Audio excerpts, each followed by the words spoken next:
வணக்க மக்களே, உங்களுக்கு நீரிழிவு பிரச்சனை இருக்கா? அதாவது சர்க்கரை வியாதி இருக்கு அப்படின்னா, வாரத்துல 7 நாட்கள் இந்த 7 கீரைய ஒரு கைப்பிடி அளவு நீங்க சாப்பிட்டு பாருங்க. உங்களுடைய ரத்த சர்க்கரையினுடைய அளவு வந்து பார்த்தீங்கன்னா கம்மியாயிடும். அதாவது கிடுகிடுன்னு உங்களுக்கு வந்து குறைய ஆரம்பிக்கும். ஸோ கீரைகள் வந்து ஏராளமான ஊட்டச்சத்துக்களை கொண்டிருக்கக்கூடிய மிக எளிதாக நமக்கு கிடைக்கக்கூடிய ஒரு உணவுப் பொருளாக இருக்கு. இப்போ மற்ற உணவுகள் இருக்கக்கூடிய நார்ச்சத்துக்களினுடைய அளவெல்லாம் பார்த்தீங்க அப்படின்னா, அதை விடவும் கீரையில நார்ச்சத்துக்கள் மிக அதிகமாக இருக்கும். இப்போ ஃபார் எக்ஸாம்பிள் இப்போ நீங்க மற்ற ஏதாவது ஒரு உணவுகள் வந்து எடுத்துக்கிறீங்க அப்படின்னா, அதில் வந்து கிலோ கணக்கில் நீங்கள் சாப்பிட்டாலுமே உங்களுக்கு வந்து நார் சத்துக்கள் கம்மியாக தான் கிடைக்கும். ஆனால் 50 கிராம் கீரையிலிருந்து மட்டுமே 30 கிராம் அளவு நார் சத்துக்களை பெற முடியும். இது உங்களுடைய ரத்தத்தில் சர்க்கரையினுடைய அளவை கட்டுப்படுத்துறதுக்கு உகந்ததாக இருக்கும். அப்போது எந்தெந்த கீரைகள் எந்தெந்த நாட்களில் எடுத்துக்கொள்ளணும், 7 நாட்கள் 7 கீரைகள் எடுத்துக்கொள்ளும் போது எப்படி ரத்த சர்க்கரையினுடைய அளவு குறையுதுன்றதை விளக்கமாக பார்ப்போம். அதை பற்றி பார்க்குறதுக்கு முன்னாடி இந்த வீடியோவுக்கு மட்டும் ஒரு லைக்கை கொடுத்துட்டு இந்த தகவல் உங்களுக்கு தெரிஞ்சவங்களுக்கும் ஷேர் பண்ணிடுங்க. ஏன்னா இது அவங்களுக்கும் பயனுள்ளதாக இருக்கக்கூடிய ஒரு ஆரோக்கியமான பதிவு தான். இது போன்ற அப்டேட்ஸ்கள் நீங்கள் தொடர்ந்து பார்க்குறதுக்கு நம்மளுடைய ஹெல்த் நியூஸ் தமிழ் சேனலை மறக்காம சப்ஸ்கிரைப் பண்ணி வச்சுக்கோங்க. பக்கத்தில் இருக்கக்கூடிய பெல் பட்டனையும் கிளிக் பண்ணி ஆல் அப்படின்ற ஆப்ஷனையும் செட் பண்ணி வச்சுக்கிட்டீங்க அப்படின்னா நாங்கள் போடக்கூடிய எல்லா அப்டேட்ஸும் உங்களுக்கு நோட்டிஃபிகேஷன் அடிக்கடி வந்து சேரும். சரிவாங்க மக்களே, இப்போ வீடியோக்குள்ளே போயிடலாம். ஸோ 7 நாள் 7 கீரைகளில் முருங்கைக்கீரை வந்து நீங்கள் எடுத்துக்கொள்ளலாம். முதல் நாள் நமக்கு மிக எளிதாக கிடைக்கக்கூடிய முருங்கைக்கீரையிலிருந்தே நம்ம ஆரம்பிக்கலாம். முருங்கைக்கீரை நம்ம எடுத்துக்கலாம். முருங்கைக்கீரையில் ஆன்டி ஃபங்கல் பண்புகள் மிக அதிகமாகவே இருக்கு. முருங்கைக்கீரையில் இருக்கக்கூடிய கொர்சடின் அப்படின்ற அந்த பண்பு ரத்தத்தில் இருக்கக்கூடிய அதிகப்படியான குளுக்கோஸை வந்து கட்டுக்குள்ள கொண்டு வருவதற்கு உதவிகரமாக இருக்கக்கூடிய ஒரு முக்கியமான ஆன்டி ஆக்சிடென்ட்ஸ் அப்படின்னே சொல்லலாம். அதோடு முருங்கைக்கீரையில் வந்து குளோரோஜெனிக் அமிலம் வந்து அதிகமாக இருக்கு. இது இன்சுலினுடைய உற்பத்தி அதிகரிக்கிறதுக்கும் ரத்தத்தில் இருக்கக்கூடிய சர்க்கரையினுடைய அளவை கட்டுப்படுத்துறதுக்குமே உதவிகரமாக இருக்கும். ஸோ அப்போ நீங்கள் வந்து முருங்கைக்கீரையை வந்து பொடியாகவோ இல்லை முருங்கைக்கீரையை சமைத்தோ முருங்கைக்கீரையை பொரியல் மாதிரி எப்படி வேணால் நீங்கள் எடுத்துக்கொள்ளுங்க. துவையல் மாதிரி கூட நீங்கள் எடுத்துக்கலாம். எப்படி எடுத்துக்கொண்டாலுமே இதில் இருக்கக்கூடிய நார் சத்து உங்களுடைய ரத்தத்தில் இருக்கக்கூடிய சர்க்கரையினுடைய அளவுகளை வந்து கட்டுப்படுத்தி நாளடைவில் அந்த சுகர் ப்ராப்ளத்திலிருந்து உங்களை விடுபட வைக்கும். அகத்திக்கீரையை நீரிழிவு நோயாளிகள் வந்து எடுத்துக்கொள்ளலாங்க. 2வது நாள் அகத்திக்கீரையை நம்ம சாப்பிடணும். அகத்திக்கீரை நம்முடைய உடல்ல பித்தத்தினுடைய அளவை சமன்படுத்துறதுக்கு உதவிகரமாக இருக்கும். அதோடு நம்முடைய ஜீரண மண்டலத்தை பலப்படுத்தி உணவுகள் எளிதில் ஜீரணமாகிறதுக்கு உதவி செய்யும். வாரத்திற்கு ஒரு முறையாவது அகத்திக்கீரையை நம்ம சாப்பிட்டு வந்தோம் அப்படின்னா உடல் உஷ்ணம் வந்து நமக்கு குறைந்து நீரிழிவால் ஏற்படக்கூடிய கண் சம்பந்தப்பட்ட பிரச்சனைகள் மற்றும் கண் சூடு ஆகியவை குறைந்து கண்கள் வந்து குளிர்ச்சி பெறும். ஏன்னா நம்மளுடைய ரத்தத்தில் சர்க்கரையினுடைய அளவு அதிகரிக்கும் போது நமக்கு பக்க விளைவுகளாக வந்து பார்த்தீங்கன்னா கண் பார்வையை பாதிக்கப்படக்கூடிய அளவுக்கு நிறைய பிரச்சனைகள் ஏற்படும். ஸோ அதெல்லாம் சரி பண்ணுறதுக்கும் அகத்திக்கீரை நமக்கு உதவிகரமாக இருக்கும். பொதுவாக நீரிழிவு பிரச்சனை இருக்கிறவங்களுக்கெல்லாம் பல் மற்றும் எலும்பு தொடர்பான பிரச்சனைகளும் இருக்கும். அடிக்கடி அவங்களுக்கு வந்து உண்டாகும். ஸோ அதையுமே அகத்திக்கீரையில் இருக்கக்கூடிய சுண்ணாம்பு சத்தின் மூலமாக நம்மளால் கட்டுக்குள்ளே கொண்டு வர முடியும். அதனால் வாரத்தில் ஒரு நாள் அகத்திக்கீரையை உணவுகளை சேர்த்துக்கொள்வதை நம்ம கட்டாயமாக மாற்றிக்கணுங்க. ஸோ கட்டாயமாக நம்ம வச்சுக்கிட்டோம் அப்படின்னா பிளட்டில் சுகருடைய அளவையும் கண்ட்ரோல் பண்ணிக்கலாம். நாளடைவில் அந்த சுகர் ப்ராப்ளத்திலிருந்து விடுபட்டலாம். சுகர் ப்ராப்ளத்தால் ஏற்படக்கூடிய பக்க விளைவுகளையும் நம்ம வந்து சரி பண்ணிக்கலாம். கரிசலாங்கண்ணி கீரையை நீரிழிவு வியாதிகள் இருக்கக்கூடிய நபர்கள் எடுத்துக்கிட்டாங்க அப்படின்னா அவங்க அந்த ப்ராப்ளத்தை சரி பண்ணிக்கலாம். 3வது நாள் வந்து கரிசலாங்கண்ணி கீரையை நம்ம உணவுகளில் சேர்த்துக்கணுங்க. பொதுவாக நம்ம கரிசலாங்கண்ணி கீரையை அதிகமாக உணவுகளில் சேர்த்துக்கொள்வது கிடையாது. எதனா அதனுடைய மகத்துவம் குறித்து பல பேருக்கு வந்து தெரியாது. ஸோ அது தெரிஞ்சால் நீங்கள் வந்து ரொம்ப ரொம்ப ஆச்சரியப்படுவீங்க. கரிசலாங்கண்ணிக்கு வந்து கரிசாலை, பிரிங்கராஜ், தேகரோஜம் அப்படின்னு நிறைய பெயர்கள் இருக்குது. அதே போல் கரிசலாங்கண்ணியில் பல வகைகளும் இருக்குது. வெள்ளை கரிசலாங்கண்ணி, மஞ்சள் கரிசலாங்கண்ணி, சிவப்பு மற்றும் நீல கரிசலாங்கண்ணின்னு பல வகைகள் இருக்குது.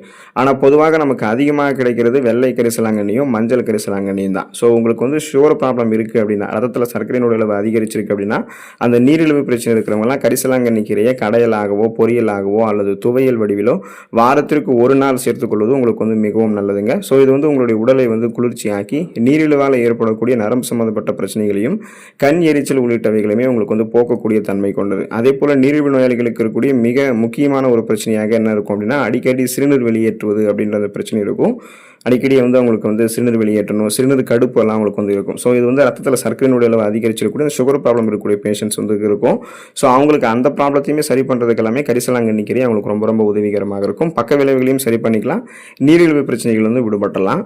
பருப்பு கீரையை நீரிழிவு வியாதிகள் வந்து எடுத்துக்கொள்வது அவங்களுக்கு ரொம்ப ரொம்ப நல்லது. வாரத்தில் 4வது நாள் வந்து நமக்கு மிக எளிதாகவே கிடைக்கக்கூடிய பருப்பு கீரையை வந்து சேர்த்துக்கலாங்க.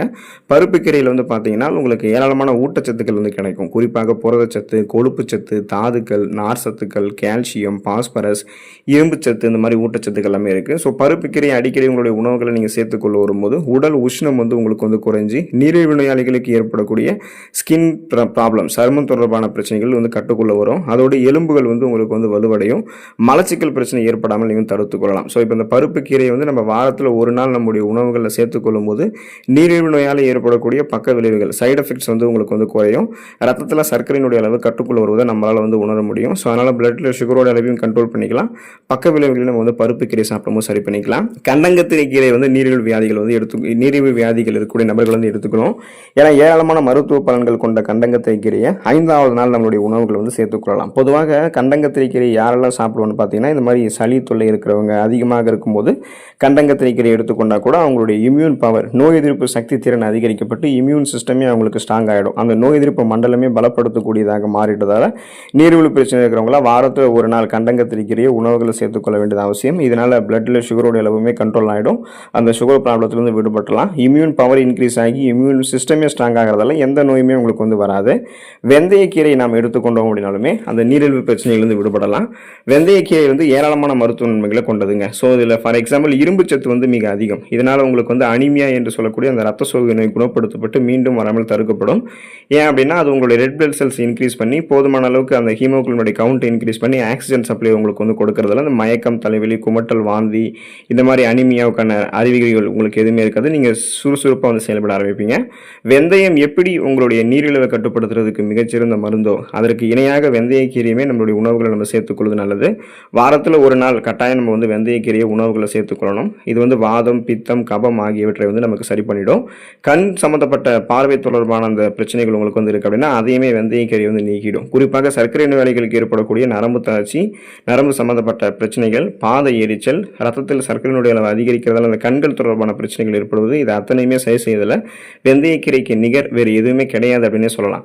இப்போது அந்த சனிக்கிழமைகளில் பொதுவாக எல்லோருக்குமே வந்து எண்ணெய் தேய்த்து குளிக்கக்கூடிய பழக்கம் இருக்கிறதால நீங்கள் அன்னைக்கு வந்து வெந்தயக்கீரை சேர்த்துக்கிறது இன்னுமே சிறப்பு தான். அவங்களுக்கு அது வந்து நிறைய நன்மைகளை கொடுக்கும். பிரண்டை துவையல் வந்து நம்ம எடுத்துக்கொள்ளலாம். இப்போது கீரை அப்படின்னு சொல்லிட்டு நீங்கள் பிரண்டையை சாப்பிட சொல்கிறீங்களா அப்படின்னு கேட்கலாம். பிரண்டையுமே கீரை வகையை சேர்ந்தது தான். அப்போ நீங்கள் 7வது நாள் பிரண்டை கீரை வந்து எடுத்துக்கலாம். பிரண்டை வந்து எல்லோருமே கட்டாயம் உணவுகளை சேர்த்துக்கொள்ள வேண்டிய ஒரு கீரையாக இருக்குது. நீரிழிவு பிரச்சனை இருக்கிறவங்க மட்டும் தவிர்க்கவே கூடாது. ஸோ அவங்க எடுத்துக்கொள்ளணும். எப்போது கிடைத்தாலுமே வாங்கி அதை உணவுகள் வந்து பயன்படுத்தலாம். பிரண்டையை சாப்பிட்டு உங்களுடைய நாளை நீங்கள் தொடங்குறீங்க அப்படின்னா உங்களுக்கு வயிறு சம்மந்தப்பட்ட எந்த பிரச்சனையாக இருந்தாலும் அந்த எல்லா பிரச்சனைகளுமே சரி செய்யப்பட்டு ஜீரண மண்டலத்தை பிரண்டைக்கீரை வந்து ஆரோக்கியமாக வைக்கிறோம். அதே போல் நம்முடைய உடலில் மெட்டபாலிசம் அந்த வளர்ச்சிதை மாற்றத்தை வந்து தூண்டுவதற்கு அது ஹெல்ப் பண்ணும். ஸோ பார்த்தீங்கன்னா பிரண்டைக்கீரை உங்களுடைய அந்த நீரிழிவு தொடர்பான பிரச்சனைகளான அந்த பக்க விளைவுகள் அதையுமே உங்களுக்கு வந்து சரி பண்ணிடும். பிளட்டில் சுகருடைய அளவை கண்ட்ரோல் பண்ணி நாளடைவில் அந்த சுகர் ப்ராப்ளத்திலிருந்து விடுபட்டுரும். ஸோ இப்படி 7 நாட்களும் 7 கீரைகளை நீங்கள் கீரை வகைகளை வந்து எடுத்துக்கொள்வதன் மூலமாக மிக கூடிய விலையிலேயே உங்களுடைய அந்த ரத்தத்தில் சர்க்கரையினுடைய அளவு எவ்வளவு அதிகமாக இருந்தாலும் அது சரியான அளவுக்குள்ள கட்டுக்குள்ளே வருவதை உங்களால் வந்து மிக எளிதாக உணர முடியும். அதனால் கீரைகளை வந்து தொடர்ந்து சுழற்சி அடிப்படையில் ஒரு நாளைக்கு ஒரு கீரை அப்படின்றது பட்சத்தில் நீங்கள் எடுத்துக்கணும். அப்படி முடியல அப்படின்னாலும் வாரத்தில் ஒரு தடவை ஏதாவது ஒரு கீரைகளாவது சுழற்சி அடிப்படையில் எடுத்துக்கொள்ளணும். எல்லா வகையான கீரைகளுமே அதிக அளவு ஆன்டி ஆக்சிடென்ட்கள் இருக்குது. அதோடு மெக்னீசியம், இரும்பு சத்து, ஃபோலிக் அமிலம், விட்டமின் B12 இதெல்லாமே இருக்குது. ஸோ இந்த சத்துக்கள் எல்லாமே சர்க்கரை நோயினுடைய காரணமாக ஏற்படக்கூடிய விளைவுகளான நரம்பு சம்மந்தப்பட்ட கோளாறுகள், கண்கள் தொடர்பான கோளாறுகள், எலும்பு, பல் தொடர்பான பக்க விளைவுகள் இதை சரி பண்ணுறதுக்கும் ரத்தத்தில் சர்க்கரையினுடைய அளவை கட்டுப்படுத்துறதுக்கும் உதவிகரமாக இருக்கும். ஸோ சுகர் ப்ராப்ளத்திலிருந்து விடுபட்டு நலமோடு வாழுங்க. உடல்நலத்தை பராமரித்துக் கொள்ளுங்கள். அடுத்த ஆரோக்கியமான பதிவில் மறக்காமல் சந்திப்போம். நன்றி மக்களே.